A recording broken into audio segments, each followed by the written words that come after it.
ನಮಸ್ಕಾರ. ರಿವ್ಯೂ ಚಾನಲ್ಗೆ ಸ್ವಾಗತ. ನಾನು ಸೌಖ್ಯ ಗಾಂವ್ಕರ್.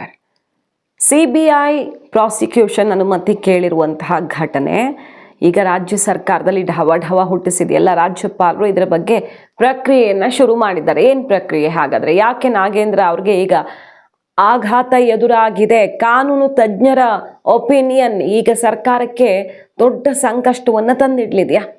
ಡೀಟೇಲ್ಸ್ ಇಡ್ತಾ ಹೋಗ್ತೀವಿ. BJPದು ಇಬ್ಬರದ್ದು ತಗೊಂಡೇ ನಾಗೇಂದ್ರ ಕೇಸ್ ವಿಚಾರವನ್ನು ಮಾಡ್ತಿದ್ದಾರೆ ರಾಜ್ಯಪಾಲರು. ನಾನು ನಾಗೇಂದ್ರ ಕೇಸ್ ಒಂದೇ ತಗೊಳ್ತಿಲ್ಲ, ಒಬ್ರಿಗೆ ಬೆಣ್ಣೆ ಒಬ್ರಿಗೆ ಸುಣ್ಣ ಮಾಡ್ತಿಲ್ಲ, ಡೋಂಟ್ ವರಿ ಅಂತ ಈಗ BJPಗರದ್ದು ಎತ್ಕೊಂಡು ನಾಗೇಂದ್ರ ಕೇಸ್ ಡೀಲ್ ಮಾಡೋಕೆ ಹೊರಟಿದ್ದಾರೆ. ಅದು ಇಂಟ್ರೆಸ್ಟಿಂಗ್. ಹಾಗೆ CBI ಇನ್ವೆಸ್ಟಿಗೇಷನ್ ಏನು ಹೇಳ್ತಾ ಇದೆ ರಾಜ್ಯಪಾಲರಿಗೆ ಮತ್ತು ಕೋರ್ಟ್ಗೆ ಎಲ್ಲವನ್ನು ನೋಡ್ತಾ ಹೋಗೋಣ. ಮಹತ್ವದ ಬೆಳವಣಿಗೆ. ಅಧಿವೇಶನ ಏನೋ ಅರ್ಧಕ್ಕೆ ಮುಗಿಸ್ಬಿಟ್ರು, ಅಂದರೆ ಪೂರ್ಣಾವಧಿಯಲ್ಲಿ ಏನು ಪ್ಲ್ಯಾನ್ ಆಗಿತ್ತು ಹಂಗೆ ನಡೆಸೋಕೆ ಆಗಿಲ್ಲ. ಇದೇ ಗಲಾಟೆ ಜಟಾಪಟಿಯಲ್ಲಿ ಬಲಿಯಾಗಿ ಹೋಯಿತು. ಬಟ್ ಅಲ್ಲಿಗೆ ಎಸ್ಕೇಪ್ ಆದಂಗ ಸರ್ಕಾರ.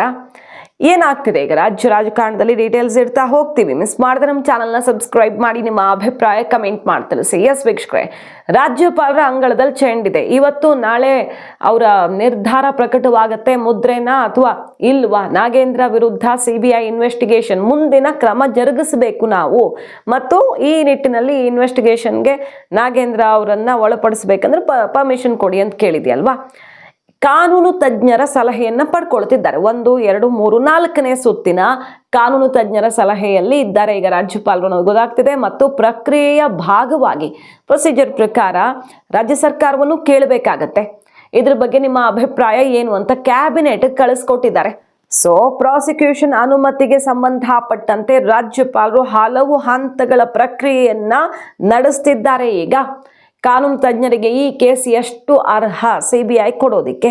ಇದು ರಾಜಕೀಯ ದ್ವೇಷಪೂರಿತವಾಗಿ ಕೆಲವೊಂದು ಸಲ ನಡೆಯುತ್ತಲ್ವಾ? ಅವ್ರ ವಿರುದ್ಧ ಆರೋಪ ಬಂದ ತಕ್ಷಣ ಪ್ರಾಸಿಕ್ಯೂಷನ್ಗೆ ಅನುಮತಿ ಕೊಟ್ಟೇ ಬಿಡ್ತಾರಾ?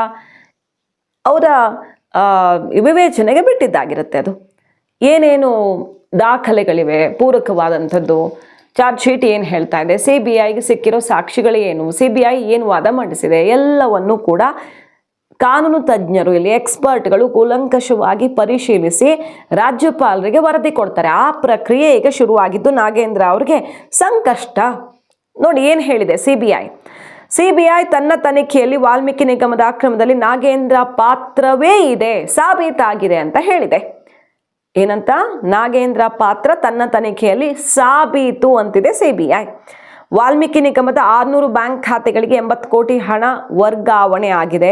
ಅದರಲ್ಲಿ ನಾಗೇಂದ್ರ ಆಪ್ತ ನೆಕ್ಕುಂಟಿ ನಾಗರಾಜ್ ವಿರುದ್ಧ ಕೂಡ ಈಗ CBI ಚಾರ್ಜ್ ಶೀಟ್ ಹಾಕಿದೆಯಲ್ಲ, ಆ ನೆಕ್ಕುಂಟಿ ನಾಗರಾಜ್ಗೇನೆ 5.7 ಕೋಟಿ ಹಣ ಡೈರೆಕ್ಟ್ ಆಗಿ ಹೋಗಿದೆ. ಇಂಡೈರೆಕ್ಟ್ ಆಗಿ ಬಿಡಿ, ಡೈರೆಕ್ಟ್ ಆಗಿಯೇ 5.7 ಕೋಟಿ ಹಣ ಪರಮಾಪ್ತ ನೆಕ್ಕುಂಟಿ ನಾಗರಾಜ್ಗೆ ಹೋಗಿದೆ. ಮತ್ತೆ ನಾಗೇಂದ್ರ ಇಲ್ಲಿ ಬೇನಾಮಿಯಾಗಿ ವಾಹನ ಪಡೆದಿದ್ದಾರೆ ಅಂತ ಕೂಡ CBI ಹೇಳ್ತಾ ಇದೆ ತನ್ನ ಇನ್ವೆಸ್ಟಿಗೇಷನ್ ಅಲ್ಲಿ. ಮತ್ತು ನಾಗೇಂದ್ರ 1.2 ಕೋಟಿಯನ್ನ ಸ್ವೀಕಾರ ಮಾಡಿರೋದನ್ನು ಕೂಡ CBI ಹೇಳ್ತಿದೆ. ನಾಗೇಂದ್ರ ಪಾತ್ರ ಖಚಿತವಾಗಿದೆ ಅಂತ. ಸೊ ನಾಗೇಂದ್ರ ಸೇರಿ 30 ಆರೋಪಿಗಳ ವಿರುದ್ಧ ಈಗ CBI ಚಾರ್ಜ್ ಶೀಟ್ ಸಲ್ಲಿಕೆ ಮಾಡಿರೋದು. ನಾಗೇಂದ್ರ ಅವರನ್ನ ಮುಂದಿನ ಕ್ರಮಕ್ಕೆ ಒಳಪಡಿಸಬೇಕಾಗಿದೆ, ಮುಂದಿನ ಇನ್ವೆಸ್ಟಿಗೇಷನ್ ಒಳಪಡಿಸಲೇಬೇಕು. ಖಚಿತವಾಗಿದೆ ಅವ್ರ ಪಾತ್ರ, ಅನುಮತಿ ಕೊಡಿ ಅಂತ ಈಗ CBI ರಾಜ್ಯಪಾಲರನ್ನ ಕೇಳ್ಕೊಂಡಿರೋದು. ಹಾಗಾಗಿ CBI ಪ್ರೊವೈಡ್ ಮಾಡಿರೋ ಡಾಕ್ಯುಮೆಂಟ್ಸ್ ಆಧಾರದಲ್ಲಿ ಈಗ ಕಾನೂನು ತಜ್ಞರ ಸಲಹೆಯನ್ನ ಪಡೆಯೋದಕ್ಕೆ ಮುಂದಾಗಿದ್ದಾರೆ ಹಲವು ಸುತ್ತಿನ ಮಾತುಕತೆಗಳಲ್ಲಿ ರಾಜ್ಯಪಾಲರು. ಸೊ ಈಗ ಇದಕ್ಕೀಗ ಕ್ಯಾಬಿನೆಟ್ ಢವ ಶುರುವಾಗಿರೋದು. ಕ್ಯಾಬಿನೆಟ್ಗೆ ಅಭಿಪ್ರಾಯ ಕೇಳ್ತಾ ಇದ್ದ ಹಾಗೆ ಢವ ಶುರುವಾಗಿದೆ. ರಾಜ್ಯಪಾಲರ ಇಂಟ್ರೆಸ್ಟಿಂಗ್ ನಡೆ ಏನಂದ್ರೆ, ಬರೀ ನಾಗೇಂದ್ರ ಅವರದ್ದೊಬ್ಬರದೇ ತಗೊಂಡಿಲ್ಲ ಅವರು. ಯಾಕೆ ಕಾಂಗ್ರೆಸ್ ಅವ್ರದ್ದು ಒಬ್ಬರದ್ದೇ ಕೊಟ್ಟು ಬಿಡ್ತೀರಾ, ಬೇರೆಯವ್ರದ್ದೆಲ್ಲ ಪೆಂಡಿಂಗ್ ಇಲ್ವಾ ಅನ್ನೋದು ಬಂದಿತ್ತು. ನಿನ್ನೆ ಪ್ರಿಯಾಂಕ್ ಖರ್ಗೆ ಅವ್ರು ಕೇಳಿದ್ರು, ಕೊಡಿ CBI ಕೊಟ್ಟು ಬಿಡಿ ನಾಗೇಂದ್ರ ಕೇಸ್ದು, ಯಾಕೆ ತಡ ಮಾಡ್ತೀರಾ? ರಾಜ್ಯಪಾಲರಿಗೆ 2 ಸಂವಿಧಾನ ಇದೆಯಾ ಅಂತ ಯಾವಾಗಲೂ ಟೀಕಿಸ್ತಿರ್ತಾರಲ್ಲ. BJP ಅವ್ರಿಗೊಂದು ಸಂವಿಧಾನ, ಕಾಂಗ್ರೆಸ್ ಅವ್ರಿಗೊಂದ ಅಂತ ಟೀಕಿಸ್ತಾ ಇರ್ತಾರೆ ಸದಾ. ರಾಜ್ಯಪಾಲರು ರಾಜಕೀಯ ಮಾಡ್ತಾರೆ ಅನ್ನೋದನ್ನ ಆರೋಪ ಎಲ್ಲ ಮಾಡ್ಕೊತಾ ಇರ್ತಾರೆ, ಸಾಮಾನ್ಯವಾಗಿ ನೋಡಿರ್ತೀವಿ. ಈಗ ಏನು ಹೇಳಿದ್ರು, BJP ಅವರದ್ದು ಇದೆಯಲ್ಲ ಬೇಕಾದಷ್ಟು ಜನರ ವಿರುದ್ಧ ಬಂದಿರೋದು, ಯಾಕೆ ಅವ್ರದ್ದೆಲ್ಲ ಕೊಟ್ಟಿಲ್ಲ ಅಂತ ಕೇಳಿದ್ರು. ರಾಜ್ಯಪಾಲರದೀಗ ಜನಾರ್ದನ್ ರೆಡ್ಡಿ ಮತ್ತು ರೇಣುಕಾಚಾರ್ಯ ಇಬ್ಬರದ್ದೂ ಕೂಡ ಅಭಿಪ್ರಾಯವನ್ನು ಕೇಳಿದ್ದಾರೆ ನಾಗೇಂದ್ರ ಜೊತೆಗೆ. ಸೊ ಈಗ ಒಬ್ರದ್ದೇ ಕೇಳಿದ್ದೀರಾ ನೀವು ಅಂತ ಹೇಳಕ್ಕೂ ಆಗಲ್ಲ. ಅಥವಾ ಒಬ್ಬರ ವಿಚಾರದಲ್ಲಿ ಮಾತ್ರ ಇವರೇನೋ ಸ್ಟೆಪ್ ತಗೊಳ್ತಿದ್ದಾರೆ ಅಂತ ಟೀಕಿಸೋಕ್ಕೂ ಆಗಲ್ಲ. ನಾಗೇಂದ್ರ ಅವರ ಕೇಸಲ್ಲಿ ರಾಜ್ಯಪಾಲರ ತೀರ್ಮಾನ ಇವತ್ತು ನಾಳೆ ಪ್ರಕಟವಾಗುತ್ತೆ. ಹಾಗಾಗಿ ಕೌಂಟ್ ಡೌನ್ ಶುರುವಾಗಿದೆ. ಡಿ.ಕೆ. ಶಿವಕುಮಾರ್ ಸಂಪುಟದ ಮೊದಲ ವಿಕೆಟ್ ಪತನ ಫಿಕ್ಸಾ? ನಾಗೇಂದ್ರ ಅವರು ಇದೆಲ್ಲದರ ನಡುವೆ ಡಿ.ಕೆ. ಶಿವಕುಮಾರ್ ಅವ್ರನ್ನ ಭೇಟಿಯಾಗಿರುವ ಸುದ್ದಿ ಕೂಡ ನಿನ್ನೆ ಸಂಜೆ ಬಂತು. ತರಾತುರಿಯಲ್ಲಿ ನಾಗೇಂದ್ರ ಅವರು ಹೋಗಿ ಭೇಟಿಯಾಗಿದ್ದಾರೆ, ಆತಂಕ ಶುರುವಾಗಿದೆ ಅವ್ರಿಗೆ ಅಂತ. ಈಗ ಸರ್ಕಾರಕ್ಕೆ ಹೆಂಗೆ ಅಂದರೆ ಇದು ಒಂಥರ ಬಿಸಿ ತುಪ್ಪ. ನಾಗೇಂದ್ರ ಅವ್ರನ್ನ ಉಗುಳೋ ಹಾಗೂ ಇಲ್ಲ, ನುಂಗೋ ಹಾಗೂ ಇಲ್ಲ, ಬಾಯಲ್ಲಿ ಇಟ್ಕೊಂಡು ಒದ್ದಾಡಬೇಕು ಅನ್ನೋ ಥರ ಆಗಿದೆ ಪರಿಸ್ಥಿತಿ. ಅವ್ರಿಗೆ ಕಾನೂನು ಸಂಕಷ್ಟ ಎದುರಾದರೆ ಅವ್ರ ಬೆನ್ನಿಗೆ ನಿಂತಿರೋದ್ರಿಂದ ಕಾನೂನು ಹೋರಾಟವನ್ನು ಸರ್ಕಾರ ಮಾಡಬೇಕಾಗತ್ತೆ. ಯಾಕೆ ಇಷ್ಟೆಲ್ಲ ಕಷ್ಟಪಟ್ಟು ನಾಗೇಂದ್ರ ಅವ್ರನ್ನ ಸಚಿವರನ್ನಾಗಿ ನೋಡಲೇಬೇಕು ಅಂತ ಹೈಕಮಾಂಡು ರಾಜ್ಯ ನಾಯಕರು ಪಟ್ಟು ಹಿಡಿದಿದ್ದಾರೋ ಗೊತ್ತಿಲ್ಲ.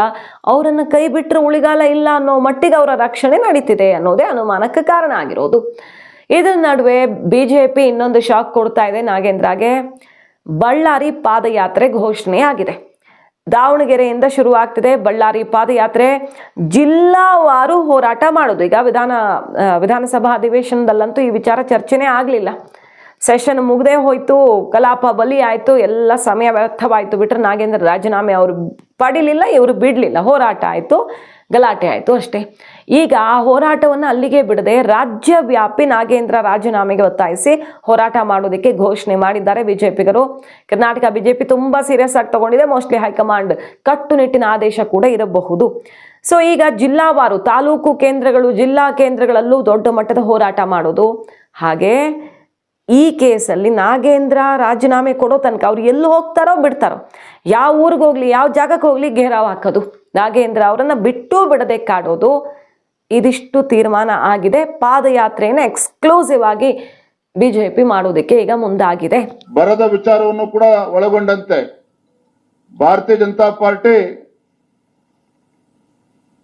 ಸೆಪ್ಟೆಂಬರ್ 1ನೇ ತಾರೀಕಿಂದ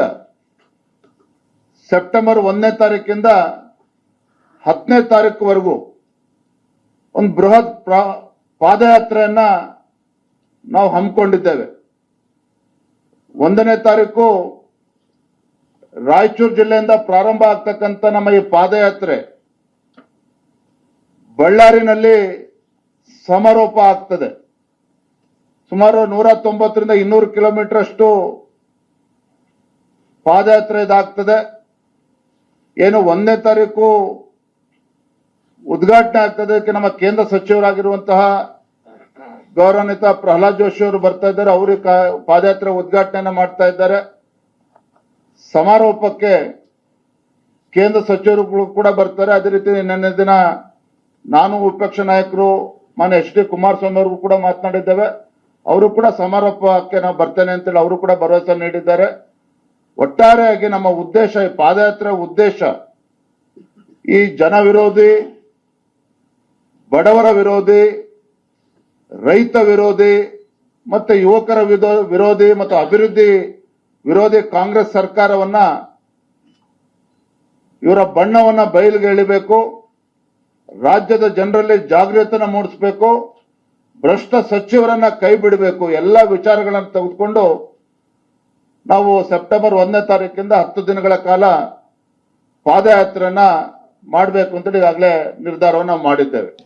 ಹಾಗೆ ರಾಜ್ಯಪಾಲರನ್ನ ಭೇಟಿ ಮಾಡಿ BJP ನಿಯೋಗ ನಾಗೇಂದ್ರ ರಾಜೀನಾಮೆ ಪಡ್ಕೊಳ್ಳಲೇಬೇಕು ಅಂತ ಮನವಿಯನ್ನ ಮಾಡಿ ಬಂದಿರೋದು. ಈಗ ಇಷ್ಟೆಲ್ಲ ದಾಖಲೆಗಳಿವೆ, ಇಷ್ಟೆಲ್ಲ ಪೂರಕವಾದ ಸಾಕ್ಷಿ ಇದೆ. ED CBI ತನಿಖೆಯಲ್ಲಿ ಸ್ಫೋಟಕ ಮಾಹಿತಿಗಳು ಬಹಿರಂಗ ಆಗಿದೆ. ಡೈರೆಕ್ಟ್ ಅವರ ಅಕೌಂಟ್ಗೆ ದುಡ್ಡು ಬಂದಿದೆ, ಅವರ ಸಂಬಂಧಿಕರಿಗೆಲ್ಲ ಹೋಗಿದೆ ಅನ್ನೋದೆಲ್ಲ ಆರೋಪ ಅಲ್ವಾ. ಈಗ ಮತ್ತೆ CBI ಚಾರ್ಜ್ ಶೀಟ್ ಕೂಡ ಅವರು ತಪ್ಪು ಮಾಡಿದ್ದಾರೆ, ಅಕ್ರಮ ಖಚಿತ ಅಂತ ಹೇಳ್ತಾ ಇರೋದ್ರಿಂದ ಅವರನ್ನ ಮುಂದುವರ್ಸಕ್ಕೆ ಬಿಡಬಾರ್ದು ಅಂತ BJPಯೂ ಹೋಗಿ ರಾಜ್ಯಪಾಲರ ಮೇಲೆ ತಮಗಿರುವಂತಹ ಮಾಹಿತಿ, ತಾವು ಕಲೆ ಹಾಕಿರೋ ಇನ್ಫಾರ್ಮೇಶನ್ನು, ತಮ್ಮ ಮೂಲದ ರಿಪೋರ್ಟನ್ನು ನಾಗೇಂದ್ರ ವಿರುದ್ಧ ಸಲ್ಲಿಕೆ ಮಾಡಿ ಬಂದಿದ್ದಾರೆ.